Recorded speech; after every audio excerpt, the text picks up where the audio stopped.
Բարի ուշ երեկո։ Ես խոստացել էի, որ մենք կզբաղվենք մեր հարցերով։ Ինչ է սա նշանակում։ Տեսեք, մենք արդեն արձանագրեցինք, որ ազգային ժողովում հավաքված ուժերը հիմնականում զբաղված են կամ իրենց անձնական, ընտանեկան, բիզնես շահերի սպասարկմամբ կամ ժողովրդին շեղելով եւ կարևոր թեմաներից տանելով այլ կողմ։ Արդյունքում մարդկանց բազմաթիվ հարցեր սոցիալական, տնտեսական եւ այլ չեն լուծվում, եւ մարդիկ առօրյա կյանքում բախվում են բազմաթիվ խնդիրների, որոնց լուծումը չգիտեն ինչպես կարելի է ակնկալել եւ ումից կարելի է ակնկալել։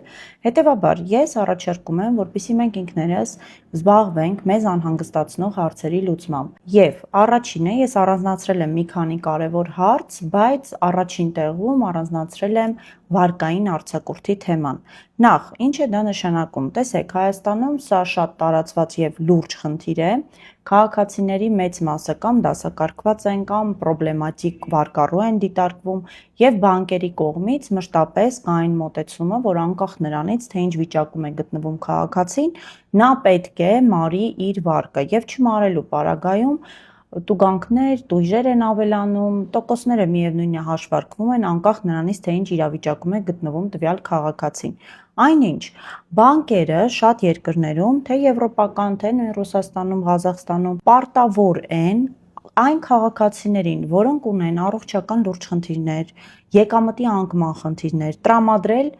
վարկի արձակուրդ, վարկային արձակուրդ, այսպես ասած։ Ինչ է սա նշանակում, բացատրեմ ավելի մանրամասն։ Տեսեք, դուք վերցնում եք վարկ, գտնվում եք շատ առողջ, ֆինանսապես կայուն վիճակում, եւ ինչ որ պահից վատթարանում է օրինակ ձեր առողջությունը եւ դուք ֆիզիկապես չեք կարողանում այլևս սպասարկել այդ վարկը։ Ինչ տարբերակներ դուք ունեք։ Դուք պետք է գնաք բանկին խնդրեք, աղաչեք եւ բանկը իր հայեցողությամբ կորոշի արդյոք կարող է ձեզ տրամադրել վարկային արձակուրդ, թե ոչ։ Եթե չտրամադրի, ապա դուք ստիպված եք լինելու պարտք վերցնել, մտածել, թե ինչ գույք վաճառեք, եթե դա էլ չկարողանաք անեք, ապա որոշ ժամանակ անց բանկը բռնագանձման է դիմելու, դատարան է դիմելու եւ քաղաքացին ստիպված իր հետ չկապված խնդիրների պատճառով, այսինքն այդ մարդը առողջական խնդիրներ ունի եւ չի կարողանում սպասարկել այդ վարկը։ Դա չի նշանակում, որ չի ուզում, չի նշանակում, որ որոշ ժամանակ հետո չի վերականգնվելու եւ չի սպասարկելու, բայց այդ պահի դրությամբ որևէ պետական մեխանիզմ չկա, որը կպաշտպաներ քաղաքացուն։ Երկրորդ տարբերակը մարդը աշխատում է որևէ կազմակերպությունում, ստանում է ամսական օրինակ 1 միլիոն, 2 միլիոն դրամ աշխատավարձ, 500,000 դրամ էական չէ։ Եվ մարդը պլանավորելով իր եկամուտները եւ ծախսերը, սպառողական վարկ է վերցնում։ Իր հետ չկապված պատճառներով նրան աշխատանքից հեռացնում են, կրճատում են, տեսնում ենք ինչ է կատարվում նույն վերջին շրջանում Multiգրուպի, Multiwellness-ի եւ մի շարք այլ ընկերությունների աշխատակիցներ հայտնվել են բավականին ծանր վիճակում։ Այդ մարդիկ գուցե ունեն վարկեր, տարբեր տեղեր, նրանք չեն կանխատեսել, չէին կանխատեսել, որ իրենց հետ կարող է նման դեպք պատահել եւ բանկերին փաստացի չի հետաքրքրում այդ հարցերը եւ նրանք կամ կարող են տրամադրել վարկային արձակուրդ կամ ոչ, իրենք են որոշում։ Ինչ եմ ես առաջարկում։ Ես առաջարկում եմ օրենսդրորեն ամրագրել, որ եթե անձը ունի առողջական լուրջ խնդիրներ եւ դրանով պայմանավորված չի կարող սպասարկել իր սպառողական վարկը, ապա բանկը օրենքի ուժով պարտավոր է անձին 6 ամիս ժամկետով տրամադրել վարկային արձակուրդ։ Եվ երկրորդ դեպքը, եթե անձը ունի ֆինանսական եկամուտների կտրուկ նվազում, ոչ իր հետ պայմանավորված գործոններով, օրինակ կրճատում է տեղի ունեցել, կազմակերպությունը փակվել է եւ այլն, ապա տվյալ անձին նորից բանկը պարտավոր է տրամադրել վարկային արձակուրդ։ Տեսեք, 2020 թվականին նման նախագիծ ես հիշում եմ առաջարկվեց, որը մերժվեց կառավարության կողմից։ Այն ժամանակ պատերազմով պայմանավորված էին առաջարկում եւ հիմնավորումների մեջ նշվում էր այն, որ դա կարող է վտանգել ավանդների վերադարձը, բանկերի կայունությունը եւ այլն։ Հիմա չեմ ուզում շատ խորանալ, հետո առանձին կներկայացնեմ այդ հիմնավորումները եւ դրանց հակափաստարկները։ Իրականությունը այն է, որ այն վարկառուները, որոնք իրականում ունեն խնդիր, առողջական լուրջ խնդիրներ կամ ֆինանսական ծանր վիճակում են հայտնվել ոչ իրենց մեղքով, բանկի ընդհանուր վարկային պորտֆելում բավականին քիչ տոկոս են կազմում եւ չի կարող դա անդրադառնալ ընդհանուր բանկի ֆինանսական կայունության վրա։ Սա առաջին, երկրորդ, այս օրենքի ընդունումը երաշխավորում է քաղաքացիների իրավունքը առաջին հերթին, որովհետեւ մենք այնպիսի տպավորություն է, որ Հայաստանում միակ կազմակերպությունները, որոնց իրավունքները 100%-ով երաշխավորված է, դա բանկերն են։ Եվ այս իրավիճակում միշտ տուժում են քաղաքացիները։ Մենք ունենք հազարներով, 100,000-ներով քաղաքացիներ, ովքեր հայտնվել են սև ցուցակներում, դասակարգվել են։ Եվ ինչի է դա տեղի ունեցել, նրանցից շատերը գուցե իրենց կյանքի ինչ-որ հատվածում հայտնվել են թեկուզ կարճաժամկետ 2-3 ամսով ինչ-որ բարդ վիճակում, որտեղ իրենց կողքին չի կանգնել ոչ բանկը, ոչ պետությունը։ Այնինչ նորմալ իրավական պետությունում, որտեղ մարդը գերագույն արժեք է, պետք է առաջին տեղում լինի այդ մարդու իրավունքների պաշտպանությունը։ Եվ սա այս օրենսդրական փոփոխությունը հենց դրան է վերաբերում։ Հիմա նշեմ, թե ինչ հարցեր է լուծում այս օրենսդրական փոփոխությունը։ Առաջին կնվազի սոցիալական լարվածությունը, երկրորդ էականորեն կթեթևանան դատարանները։ Եթե ինքներդ բացեք եւ նայեք դատալեքսում, թե ինչքան գործեր կան, որոնք վերաբերում են բանկերի կողմից անձանցից գումարի բռնագանձման պահանջին, կտեսնեք, թե դատարանները հիմնականում ինչու են այսչափ ծանրաբեռնված։ Այս օրենսդրական փոփոխությունը հնարավորություն կտա էականորեն նվազեցնել դատարանների ծանրաբեռնվածությունը, քանի որ այն մարդիկ, ովքեր կարճաժամկետ հայտնվել են ինչ-որ վիճակում, որ չեն կարողանում սպասարկել իրենց վարկերը, կստանան հնարավորություն հետ վերադառնալու, կարգավորելու, լուծելու իրենց խնդիրները եւ շարունակեն նորմալ սպասարկել իրենց վարկերը, առանց հավելյալ տույժեր, տուգանքներ վճարելու եւ առանց վատթարացնելու իրենց վարկային պատմությունը։ Երրորդ, կանխատեսելի եւ պաշտպանված միջավայր կստեղծի սպառողների համար։ Մարդիկ երբ վարկ վերցնեն, կիմանան, որ եթե Աստված մի արասցե իրենց հետ ինչ-որ վատ չկանխատեսված ֆորս մաժորային իրավիճակ տեղի ունեցավ, ապա նրանք օրենսդրորեն պաշտպանված են։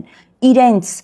իրավունքները թողնված չի բանկի հայեցողությանը, որը ի դեպ շատ դեպքերում շատ սուբյեկտիվ է։ Նույն բանկերի մոտեցումը այնպես չէ, որ կա հստակ կանոնակարգ, որով նրանք վարկային արձակուրդ են տրամադրում։ Ոչ, շատ սուբյեկտիվ մոտեցում ունեն, առաջնորդվում են բացառապես անձնական վերաբերմունքով, այսպես ասած։ Հիմա ամենակարևորի մասին, ինչպես հասնել այս օրենսդրական փոփոխության անցկացմանը ազգային ժողովում։ Տեսեք,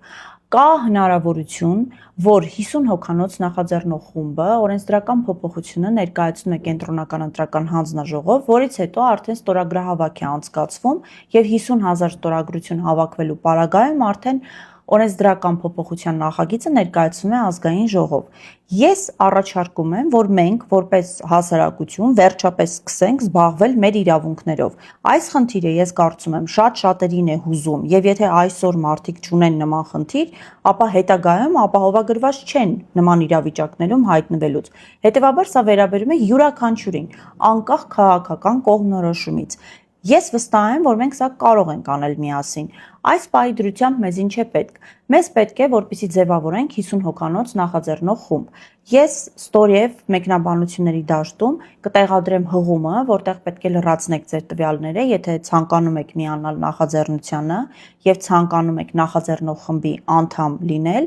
ապա լրացրեք այնտեղ նշված հարցերը եւ 50 հոգանոց խումբը ձևավորվելու պահից սկսած մենք արդեն կսկսենք աշխատել ստորագրահավաքի ուղղությամբ։ Ես նպատակ ունեմ մինչև սեպտեմբեր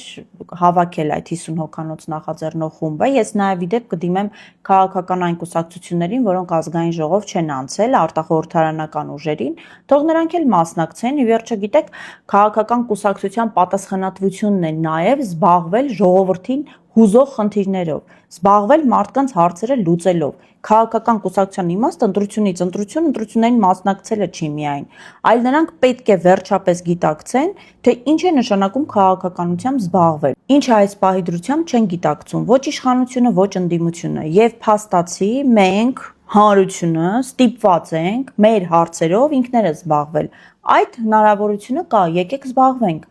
Մենք վերջապես պետք է կարողանանք բանկեր քաղաքացի փոխհարաբերությունները հավասարակշռել, որովհետև այսօր այդ հարաբերություններում գերիշխող են բանկերը եւ քաղաքացու իրավունքները, շահերը հիմնականում ոտնահարվում են։ Եկեք միասին հասնենք այս օրենսդրական նախաձեռնության անցկացմանը։ Ես վստահ եմ, որ մենք դա կարող ենք անել։ Ես վստահ եմ, որ մենք հանրությունը կարող ենք վերջապես սկսել օրակարգ թելադրել եւ ստիպել, որպիսի թե իշխանությունը, թե ընդդիմությունը անեն այն, ինչի համար իրենք կոչված են, ինչի համար նրանք վճարվում են մեր կողմից, մեր տրված հարկերից։ Մենք վերջապես պետք է դուրս գանք այն անպտուղ եւ անիմաստ քննարկումներից, որտեղ բացի վիրավորանքից, հայհոյանքից, ինչ որ մասկի շոուներից, ներկայացումներից,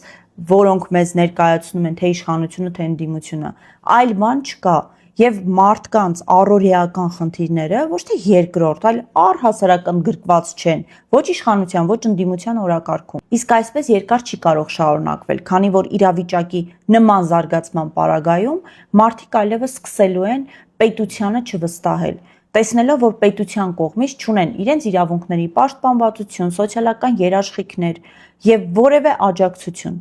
Արդյունքում մենք ունենալու ենք ուղղակի քաղաքացիների կողմից անտարբեր վերաբերմունք պետության նկատմամբ։ Հաշվի առնելով, որ այսօր հանգստյան օր է, ես միայն կարճ ներկայացրեցի, թե ինչ նախաձեռնություն ունեմ։ Նորից նշեմ, որ ներքևում կտեղադրեմ հղումը, խնդրում եմ այն մարդիկ, ովքեր հետաքրքրված են, ովքեր կարծում են, որ պետք է այս օրենսդրական փոփոխությունը կատարվի, անցեք այդ հղումով, պատասխանեք հարցերին, նախաձեռնող խմբի անդամ դարձեք, տարածեք այս տեսանյութը, ինչպես նաև ուղարկեք հղումը հարցերի այն մարդկանց, ում կարծում եք, որ կարող են ներգրավել։ Ես ինքս մինչև սեպտեմբեր կզբաղվեմ քաղաքական ուժերի հետ այս հարցի շուրջ խոսելով, խոսքս արտախորհրդարանական քաղաքական ուժերին է վերաբերում, քանի որ խորհրդարանական քաղաքական ուժերին կհասնենք միայն 50 հոգանոց նախաձեռնող խումբը ձևավորելու եւ 50,000 ստորագրություն հավաքելուց հետո, իսկ ես վստահ եմ մենք դրան կհասնենք միասին։ Այս պահի դրությամբ շատ կարևոր է նախաձեռնող խմբի ձևավորումը։ Մինչև սեպտեմբեր ես մանրամասն կներկայացնեմ այս օրենսդրական նախաձեռնության հիմնավորումները, իրավական ձևակերպումները, ինչպես են պատկերացնում, ինչ հակափաստարկներ կարող են բերել իշխանությունները, ինչ հակափաստարկներ մենք կարող ենք հակադարձել իշխանությանը, միջազգային փորձը եւ այսպես շարունակ։ Եվ ես վստահ եմ, որ մենք միասին կարող ենք հասնել նրան, որ այն հարցերը, որոնք անտեսված են թե իշխանության, թե ընդդիմության կողմից, վերջապես գան առաջին պլան,